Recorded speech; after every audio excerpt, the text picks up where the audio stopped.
As you heard from Vice President Pence, the Trump administration believes the death of Abu Bakr al-Baghdadi will have a measurable impact on ISIS.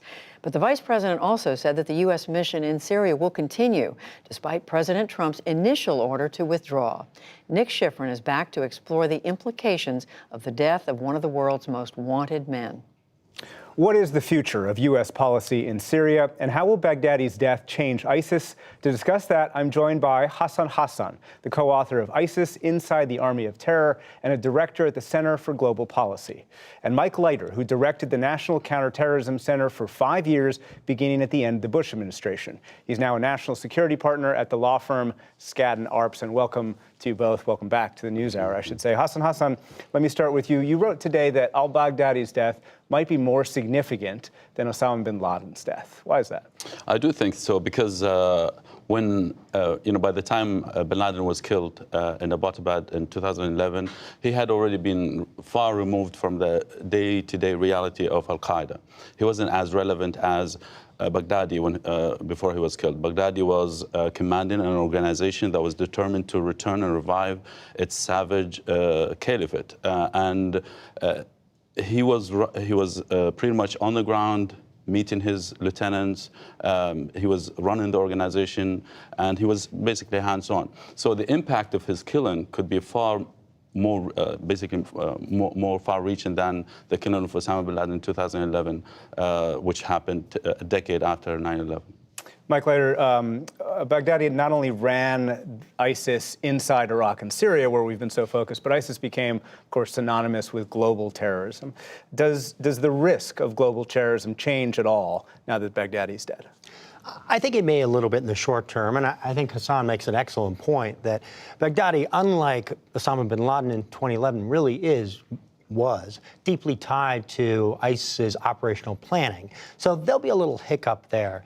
But fundamentally, in my view, I don't think that the threat of violent Sunni extremists really changes at this point. The fact is that ISIS had already lost its physical caliphate, and it had become a global network of inspiration and loose coordination across many nations and into the West. And Baghdadi is as important as he was.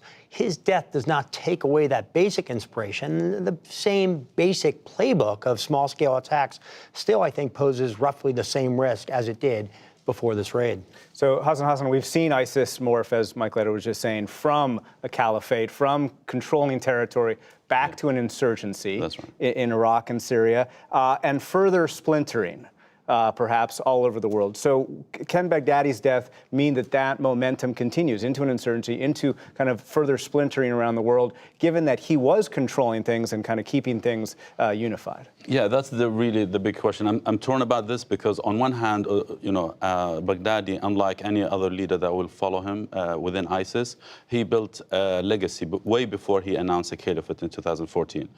He led the organization for 9 years. He actually brought the organization up from the ashes, the defeat in 2008. He managed to actually bring it back from the dead, essentially. He expanded the organization from being an Iraqi organization into an Iraqi and a Syrian organization. That's why he called it Islamic State of Iraq and Syria. And he turned it into a global organization before he announced, declared himself to be a caliph in 2014 and became this global organization.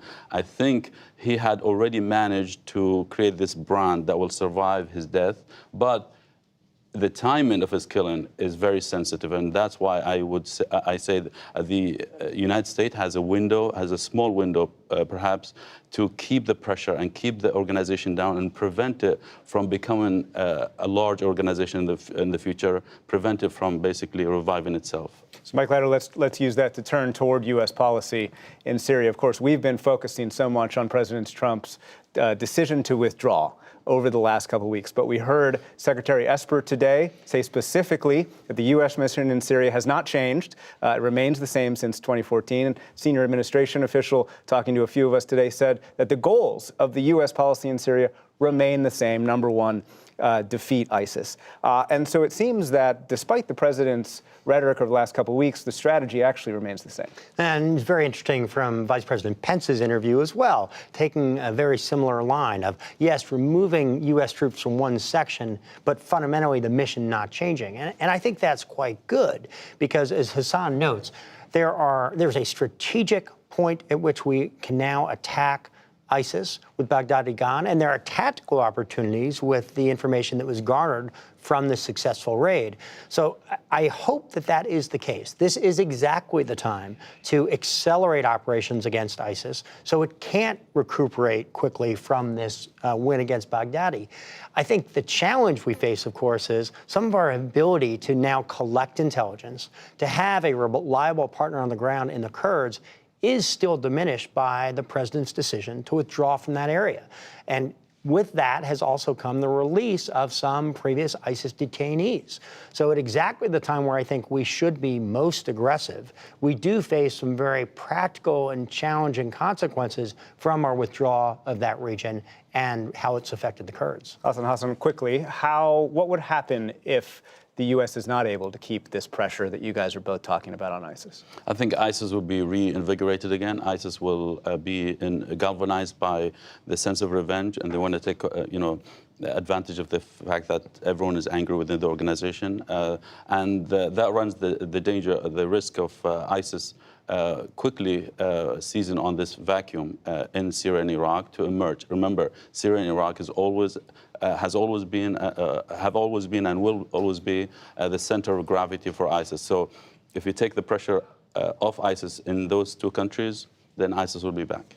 And Mike Leiter, you brought up the Kurds, and I want to ask you specifically about this in the time we have left. A senior administration official told me today that they played a, quote, very important role. No one should underestimate their importance in Baghdadi's death. After Baghdadi's death, the U.S. And Kurdish fighters killed the spokesman of ISIS. Trump administration vowing to maintain this strategy. Is that enough to maintain what is clearly a vital relationship? We have to invest, and our intelligence community and Department of Defense, I think, will continue to invest in that relationship. The Kurds have been with the United States for decades now. I think we have a practical need to work with them, but we also, in my view, have a true moral imperative to stand by those who have stood by us. Mike Leiter, Hassan, thank you very much to you both. Thank you. Thank you.